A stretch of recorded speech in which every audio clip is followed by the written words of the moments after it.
right, so welcome back to another episode of the Barron Report, where we cover the leading and latest trends in the restaurant industry. Today, we have the best in the business, Mr. Donald Burns, the restaurant coach. Great to have you on, Donald. It's awesome to be here, Paul. Happy New Year. Yes, it's going to be a good one. 2020, here we are. It's the beginning of a new decade. I keep hearing that, a whole lot of things are going to be changing in the next 10 years. Everything from AI to cashless systems, all that. We're going to get into all these little topics about 2020, but I want to kind of get a little bit about you and your background, just for our listeners, a little bit about what you do.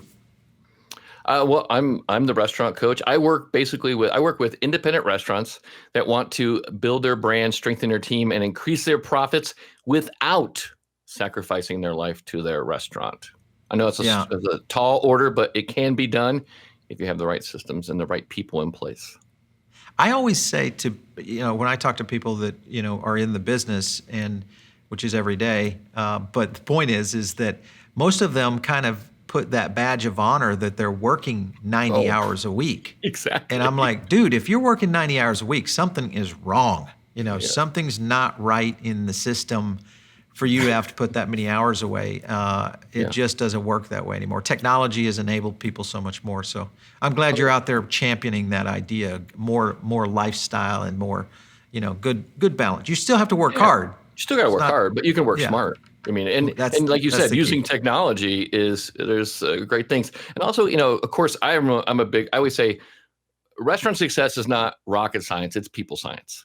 Right. And if you understand the people part of it, you can put together a very, very high performance, dynamic team that will help you accomplish your goals. And you don't have to play the martyr and sacrifice your life and your family, and just scrape by making, breaking even or making that, the national average, 5-6% of, profits. Right. No, you can actually, you can do very well. Yeah, for sure.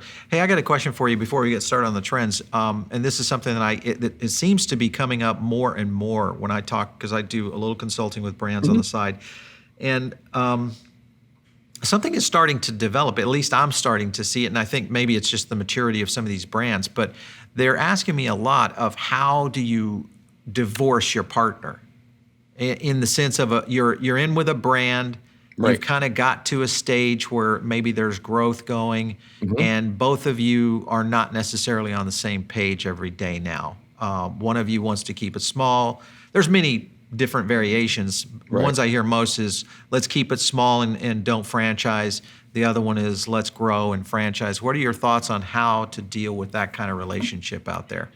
It's funny. I went through this last year with a client who actually was exactly at that same point. One partner wanted to grow, and develop the brand. One guy was very happy, very comfortable where he was with 2 locations and a catering company. And so, we came to the table, and it gets a little crazy. It gets a little heated. But you got to have everyone come to the table and just figure out what's best for each other. And then you come to terms. And eventually it came to the point where the guy who wanted to stay where he was bought out the other partner. And the other partner now has his own company.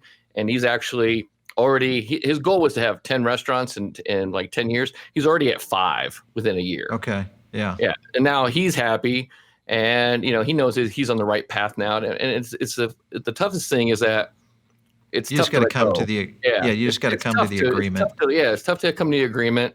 Of course, everyone thinks it's worth more than the other person does, and everyone's trying to get the best deal for themselves.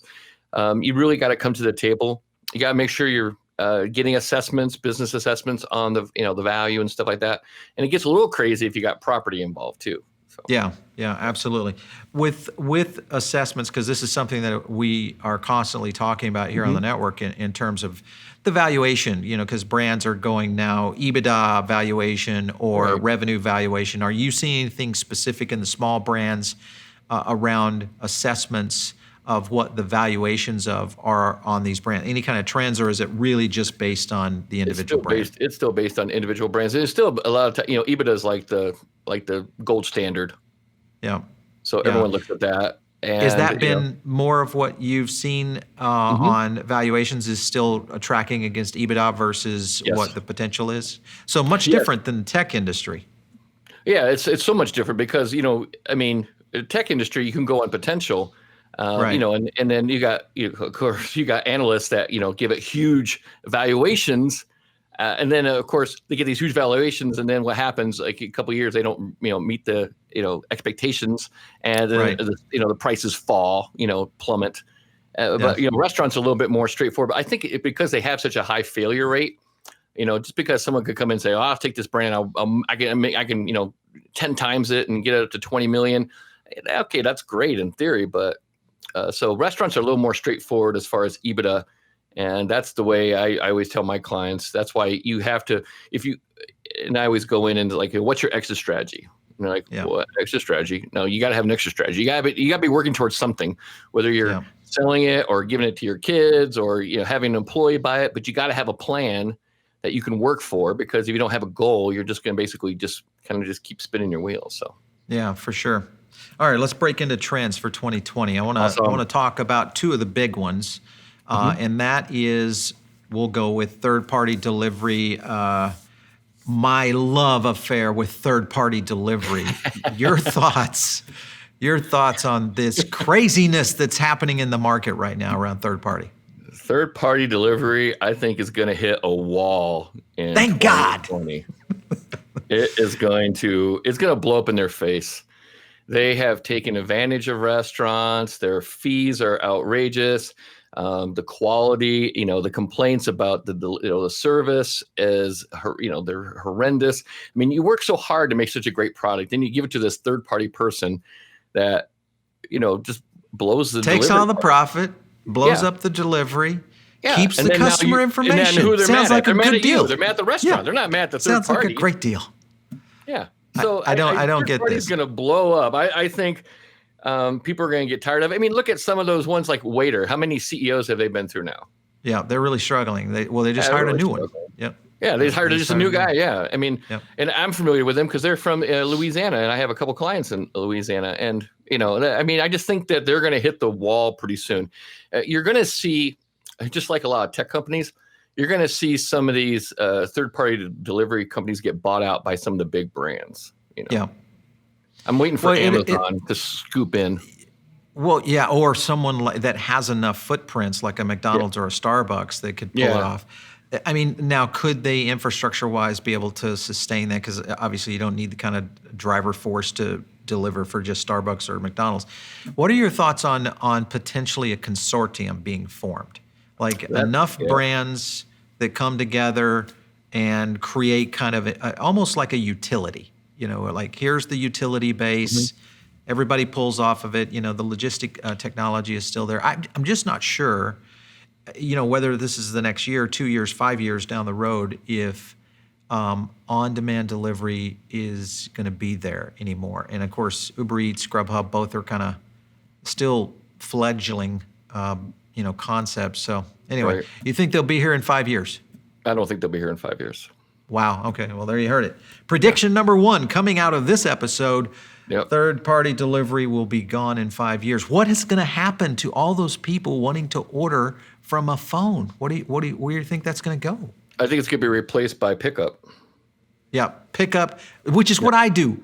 I have not ordered Uber Eats in probably 8 months, maybe a year, but I order religiously with my online app and online with 2 or 3 restaurants, and I go right down the street, pick it up. Just pick it up. I'm back in here.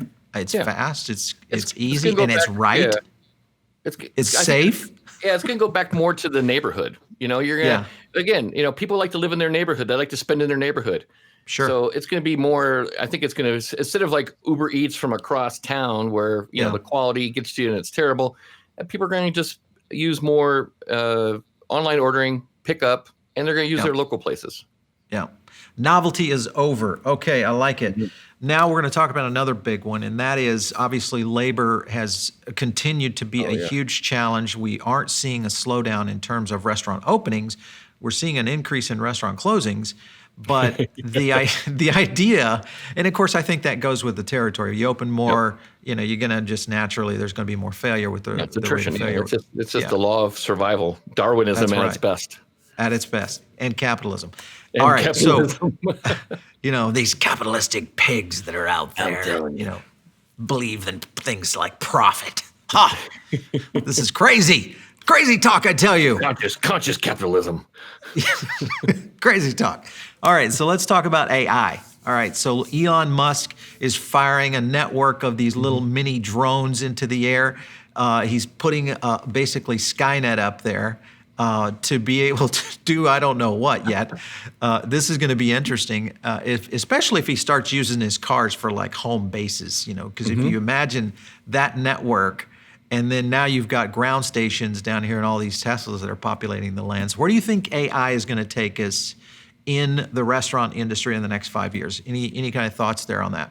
AI is going to be a game changer. Where was I last time? I was at a food show in Florida, and the menu boards, the AI, there's a company now that's doing facial recognition. Right. So when you walk in, it recognizes it tells you it actually kind of identifies how old you are. And it was accurate. I mean, that was scary. It tells you how old you are. And then the thing is, it'll start recognizing when you come back. And then it starts tailoring the message boards, the digital message boards, to who you are and what kind of demographic they want you to see. So if I walk in with like three guys, it's going to read the facial recognition. Three guys walk in, and it's going to start flashing maybe stuff for like appetizers and beers and stuff like that on the menu boards to me to kind of stimulate sales. I mean, this is crazy stuff that it's starting to do. So here's the thing with that, Donald. I've seen this book before. I don't know that I've completely read all chapters, but I remember probably 15 years ago, there was a company called Hyperactive Technologies. I don't know if you ever remember them. I heard about them, yeah. But they were doing facial recognition in the early era, way before, the invasion of privacy was even an issue. And it didn't work. Obviously, the technology wasn't there. The computing power wasn't there. So, they failed. But and now I think we're at a point where the computing power is there. The technology is here. And consumer is where I think we might deal with a little bit of a pushback on it. I'm still believing that AI is going to help us in some of those natural machine learning type, mechanisms, such as time of day, best way to queue up product. If you're in, fast food, or you're maybe in fast casual, being able to queue up so you can speed up. Obviously, it's not going to help someone like a Chipotle. No. But definitely an interesting move by McDonald's, which is when they purchased the drive-through AI drive-through company just a few months ago. That shows that someone like McDonald's is really putting a lot of money into this. So it'll be interesting if other brands follow suit. So you would say we're on a track in the next 5 years to see much more AI in food service. Yeah, where it's going to go, I'm not quite sure, but I think it's going to be a big player. All right. I mean, even AI, and even in my business, coaching business, I have a voice service. When I do calls with people, it analyzes the speech patterns and stuff like that and tells me all kinds of information about the call and how I can make it better. Oh my God, I gotta get this. Are there any in there that can tell you if they're lying to you? Not yet. I don't think so. Oh no, man, that's the one I need. That's probably coming too. I bet you. That would probably be only used by the CIA, of course. Of course, they're listening to this podcast. They already have that. Make sure and subscribe over on iTunes and Spotify. All right, so we're going to get to the next one, which is, that's two predictions. On demand goes away. AI comes in and takes over and maybe does some new things. Obviously, autonomous driving could play into this in the next 5-10 years. That could bring back on demand if there is a potential. When you have an autonomous fleet in your restaurant, you just you got your little cars out there. Now? I just recently heard that there was in Colorado near you, there was these drone tests going on. Do you think drone delivery could ever even be a potential for this? No. I just don't see it. It's too far out there. It's too far out. It's air traffic. No, it's not gonna. Yeah. I mean, it's novelty idea. It's kind of like it's kind of like the Jetsons kind of thing. Yeah, It's a great PR play for sure. All right, we're going to get into another area, which is these are all things 2 or 3 years ago we wouldn't even be talking about in the restaurant industry. So this is great to be talking about this on trends. Let's talk about virtual brands. Now, virtual brands, ghost restaurants, dark kitchens, whatever you want to call them. Your thoughts on brands actually building an infrastructure of virtual brand development? What do you think about that? I think it's definitely It's going to be hot. I mean, a lot of places can expand their brand by implementing or creating virtual brands within their place. Like, you got a good sized restaurant, you got some extra space, you could Yeah. easily expand your brand. And, to me, it's a way to get more market share. Right. So you got a spot, because that's the an interesting point, because I think what a lot of people think, hey, wait a minute, if you have virtual brands and on demand is going away, is that counterintuitive? What we're talking about here is you already have a facility, a plant in place, Yes. and you're a sandwich shop, and you flip it over to, hey, we're going to do paninis here, and it's going to be kind of a panini brand, or maybe we're going to do flatbreads, something Or do great or flatbread. something like that. Yeah, exactly.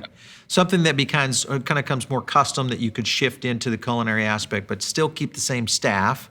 Right, You right. don't need more equipment. You've already got your retail space, so you've got a pickup point for that purpose. Do you think we'll see any kind of commissary style operations where they take what they've learned from on demand and they set in a restaurant, essentially in the, let's say it's a warehouse or a flex space area. They put a couple of drivers that they employ, and they market those 3 or 4 concepts out of that warehouse, and they Right. work around that neighborhood. What are your thoughts on that? That's right. Yeah, that's where I see it going. Like, Kitchens United is one that's Yep. really a rapid growth path. Again, the third-party delivery model is kind of broken, but I see if you can get a hold of the ghost kitchen, the dark kitchen kind of setup, and control it all, where you have Yep. your own delivery fleet, and then you have like 5, 6, 7 concepts in your warehouse. I mean, Yep. I think you could do it very well, but you got to Yeah, control because you it can all. leverage. Yeah, you can Yeah. leverage, Leverage it against all, that, yeah. and not have the deal with. Of course, it's still somewhat of a gig driver thing, but I mean, I go over here to a Pizza Hut every Friday night for the kids, and there's 3 or 4 drivers sitting out there just waiting for that Just pizza waiting. to come off. So if the pizza brands have been able to do it forever, Right. why can't these other brands do it as well, even especially with products that are not so competitive, where you could actually make a little profit? That's what you're going to see. You're going to see that merger of a couple different concepts and a couple different business models.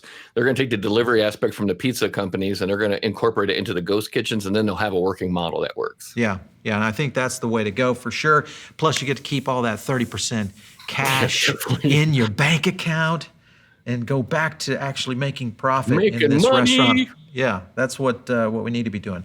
Plant-based trends. What insights can you share on this? Okay. I had to Plant-based bring it up. I trends. mean, Yeah, I if know. They're I didn't bring here, it up. and they're popular. And they're taking off. Of course, the major chains, Burger King, McDonald's are all getting into it. The Impossible Whopper. Now they got the impossible. Now I got the plant-based sausage croissant in the breakfast. I think it's great. I mean, I do think we should eat more plant-based. My only concern about the plant-based trend is, are we trading, plant-based for GMO? Yeah, That's my thing I'm concerned about. yeah. I mean, some Because of these, essentially, you're these- right. These are modified products. Yeah, it's all modified stuff. I mean, it's what's better for you? I'm eating Yeah. plant-based, but it's full of GMO. Yeah. Or am I eating cleaner? Am I just? I think this whole trend. It's a great trend, and it's going to be pushing. And if you should capitalize on it because it is popular, and if you can offer a couple things on your menu, you should. But just understand that it's not going to last, because it's going to get some pushback probably in the next couple of years, that people are going to start talking about the ingredients. And then we're going to go back to clean again, Yeah. grass fed, Which 100%, Exactly. sustainable, more, no pesticides, organic. It's going to come back to that. So You and I are on the same wavelength, because I'm not a big fan of fake meat. I'm not either. I've tried it. It's okay, but it just, for some reason, I can't pull myself into. And I've tried it multiple times in terms of product. Right. Product's okay. There's nothing wrong with it. But I have found that that's going to be an issue. It'd be interesting to see if they can hold the meat insignia on that product over the years, because I feel like the true protein producers are eventually going to push back on them calling it's it gonna meat. come back to transparency. It's like, like I think we talked about before the show. It's like almond milk. It's not Yeah. really milk. Oh gosh, don't get me going on that. Now, see, you brought it up, so I'm going to I say know. it. You have to brought it say it. up. Okay, so I have a thing with all these nut milks, and my wife, she's like, "Hey, do you want almond milk?" And I'm, "Honey, this is not milk. This is Yes. nut sap. It's nut This is sap. nut sap. Yes, that's all it is. That's all So it I is." think we're gonna get more. But I love into it. That's the funny thing. transparency is gonna come through. So I'm Anyway, gonna crazy. have a soy-based GMO burger, please. You know, Yeah, and I want a glass of nut sap, please. and a glass of nut sap with it. Thank you. Yeah, I've stopped doing dairy, which is, and now Borden has filed Chapter 13, which is a shock to the industry, and I think we'll continue to see some dairy trends really struggling if they don't get behind, bringing dairy back to the forefront. Because I'm still not sure that the consumer hasn't been sold a bill of goods on all these alternative products. Right. Because I think the core products, whether it's beef or great sustainable artisan beefs, humanely raised, all those kind of things for those protein eaters out there, I think those are still great quality products, and they're not going away in the culinary system. And I still believe that dairy has a place in the industry. And I live with a doctor, and she's always telling me that there's a lot of new studies that are coming out in a lot of the journals, American medical journals, where they're actually going back to hormone milk and some of the dairy products that are great for children. So it's going to be interesting to see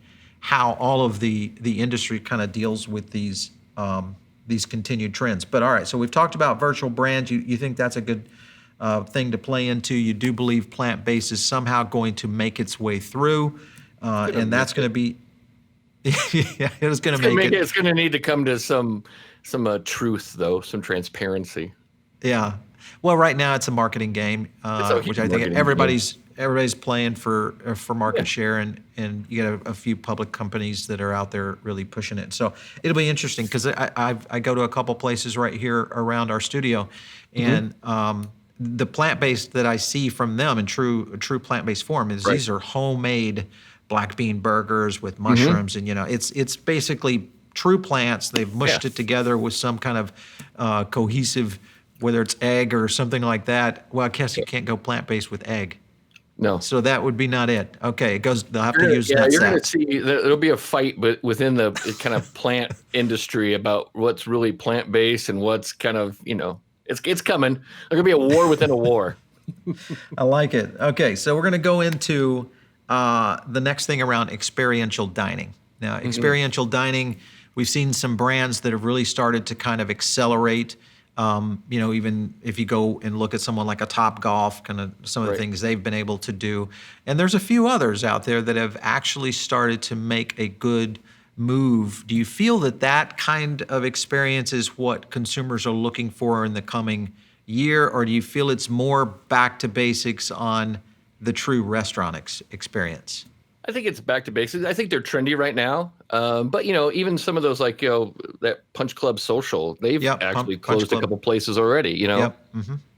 And and Top Golf is really cool, but if you go there, it's not cheap. No.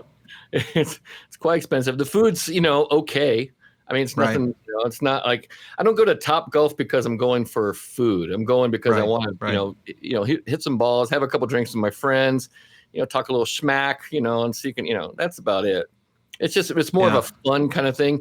It's more escapist. I call it escapism dining. It's not really dining. Yeah. It's more escapism. So do you feel that experiential would be going back into either upscale fine dining or casual dining, or, some of these branches of food that are very unique and different that creates an experience itself? I don't think the experience is that crazy. I think we're going to get back more to just, straightforward dining. The thing about the experiential kind of experience is that the overhead has to kill them. Yeah. Especially since labor's going up.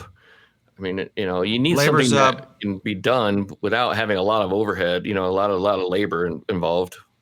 Yeah, and if you've got, exactly. There's a handful of, if you look back at, some of the concepts out there that have been able to succeed with kind of these little funky ways of doing things. There's a handful of those that have been somewhat successful. So I'm gonna kind of take that based on your tone that experiential is kind of made its last few plays Only major in the markets. It's market. going to only last in some really huge major markets. You're going to see them Right. close some of their lower performing ones. But the downside is that they're going to like take a big loss because I mean, to build a Topgolf is a lot of money. Yeah, a lot of money. And, Yeah. yeah, a lot of money. So you're going to see them Investors. open very few in the next couple of years because they're going to have to really, really pick their market and make sure that it can be sustained in that market. And they're not going to be Yeah, popping up which all over the place.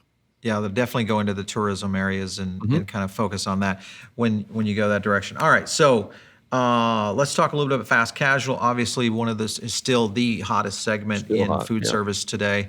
I mean, there's a lot of brand confusion going on. Habit gets acquired by Yum. Your thoughts on the next 5 years for fast casual? What's in their future? Yeah, they're going to be well. Yum made a smart move by picking up a brand that can be easily expandable and adds a great thing to their portfolio. You're going to see more of these kind of concepts getting snagged up and stuff like that. Right. But even like concepts like Zoe's Kitchen have been struggling a little bit. Yeah. Well, they got acquired by Kava, Yeah, and that is going to be an interesting play, especially because Kava was a much smaller brand. I think at the time less than 80 units, right. and they acquired a 300-unit brand. That'll be interesting how that plays out. Obviously, we've had a merger or two with Lemonade and Modern Market. Yes. That there's been some very unusual things happening in fast casual. I was on kind of the other tone with Yum, and that was with the Yum and Habit deal. Mm-hmm. Even though I think that it's potential, but I've seen some of the bigger companies being QSR companies that have tried Right. this before. Now, most of them did it, 15 years ago when they were trying to, like if you look back at Wendy's and Baja Fresh, their acquisition. But my concern is this with Habit and Yum. And tell me if I'm wrong, because I'm looking at this from an operational standpoint. Habit has a very unique market position. Mm-hmm. I wouldn't call them true, pure play fast casual better burger because they have drive through. Their product is pretty close to a smash burger or something of that quality level. It's pretty close, but the price point is much more expensive than an In-N-Out burger. So, Yes. which is really where I feel like that's where they have to compete if they're going to be owned by Yum.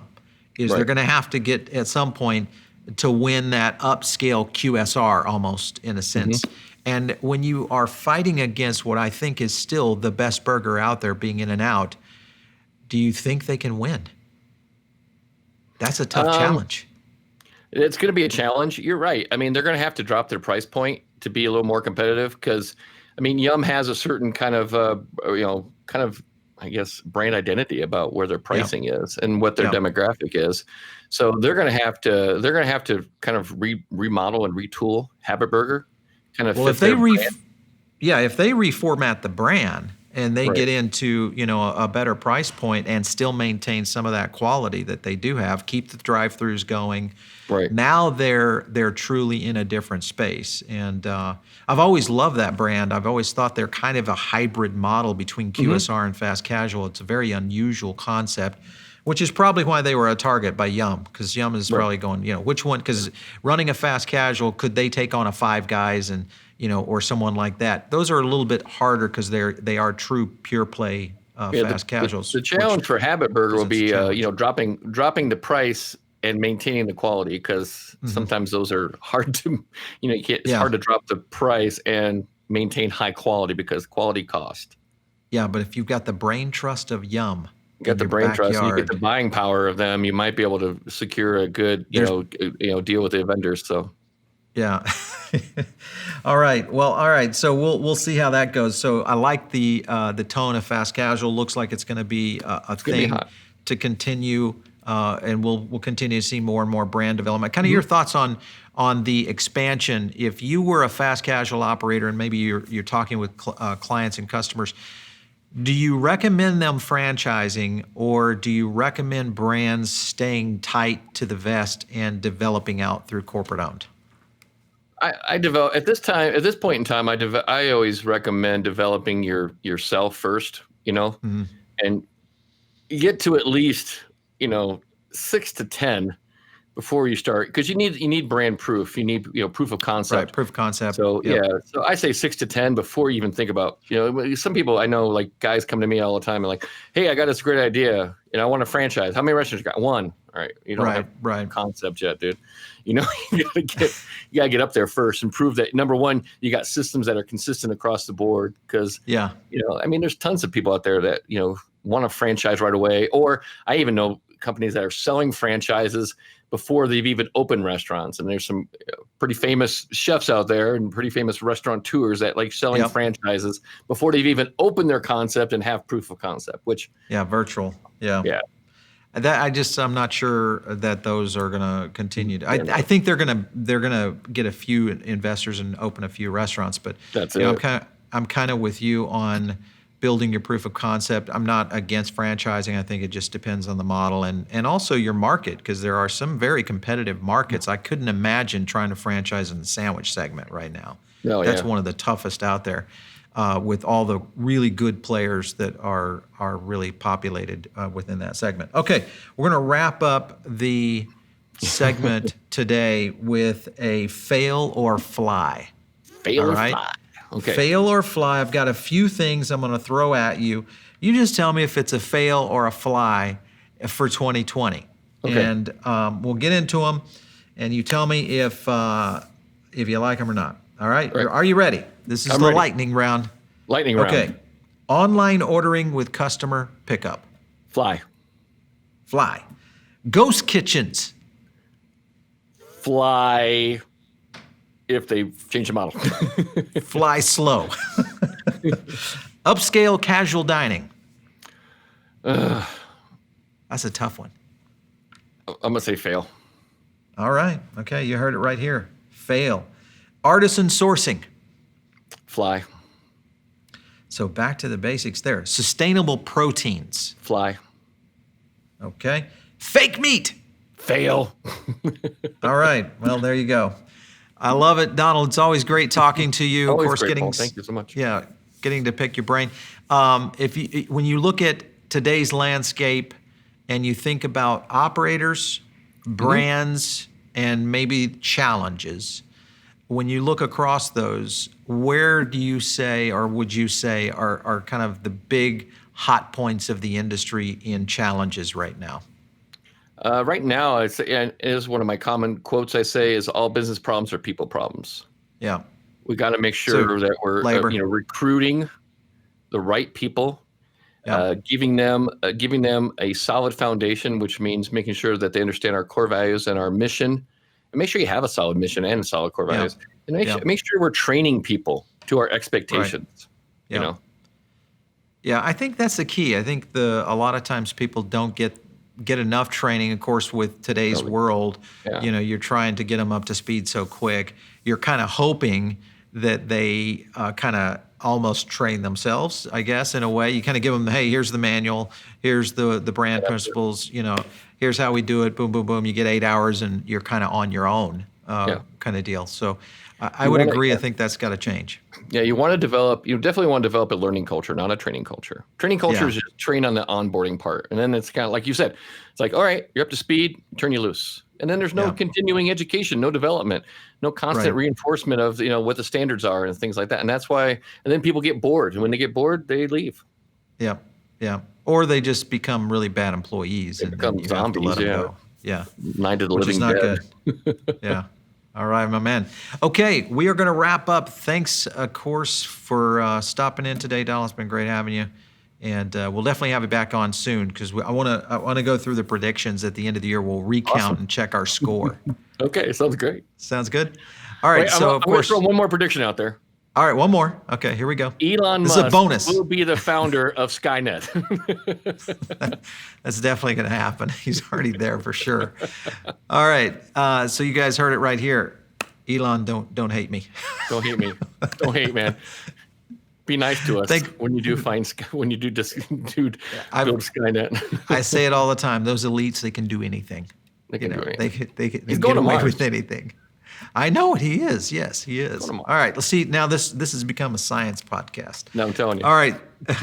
Thanks again for listening in, all you great listeners out there. We love to get your feedback. I also love the notes you're putting up over on iTunes. Those have been great. Thanks for all the great comments. If you have an idea for a great interview, make sure and shoot us an email to producer@foodabletv.com. Donald, where can they find you? They can find me at my website, www.therestaurantcoach.com. All right, so you heard it right here. If you guys need consulting work or a great guide to just talk through your concept with Donald, your man, make sure, keep watching, keep listening. If you're catching us on iTunes or Spotify, make sure and subscribe. We will catch you next time right here on The Barron Report.